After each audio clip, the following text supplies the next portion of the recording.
A violent outburst in a Milwaukee courtroom as a man fights with deputies following a life sentence. 21-year-old Nathan Potter was shot to death last summer in River West, and his 19-year-old killer has no chance of parole. 12 News' Nick Bohr is live at the courthouse with new information. Nick, deputies reacted quickly to that outburst. Right, Kathy, almost as if they anticipated it, which they did because of the convicted killer's actions last February during his trial. 21-year-old UWM student Nathan Potter was shot to death in a robbery last July as he walked to his River West apartment after a night out. He wasn't carrying any money. Judge, there's nothing that can be said to bring back our Nathan. But your sentence can ensure that Shondell does not have the opportunity as a free man to inflict pain like this again.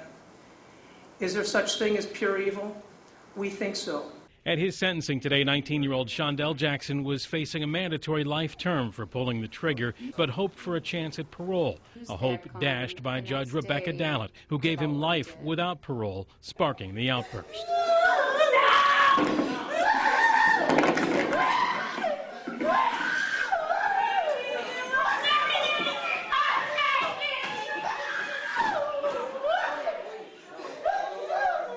It all started when Jackson turned towards the Potter family, something deputies were watching for.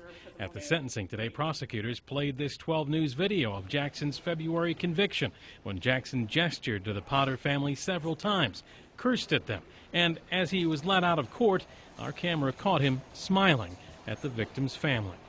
We see how evil Shondell is in court, looking at us, swearing at us, and smiling. The judge said Jackson's past behavior in court influenced his getting the maximum sentence. Jackson's angry family members today shouted support to him as he was led away, and one screamed at Potter's family as she left the courtroom.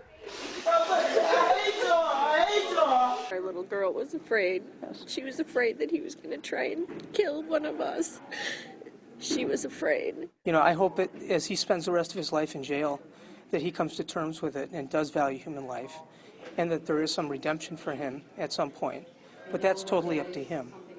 And for his family to say to us, we hate you, what's that all about? We didn't do a thing to him. Jackson's accomplice, Derek Thomas, was sentenced this afternoon. He'd pleaded guilty earlier. He was sentenced to 12 years in prison. Live at the courthouse, Nick Bohr, WISN 12 News.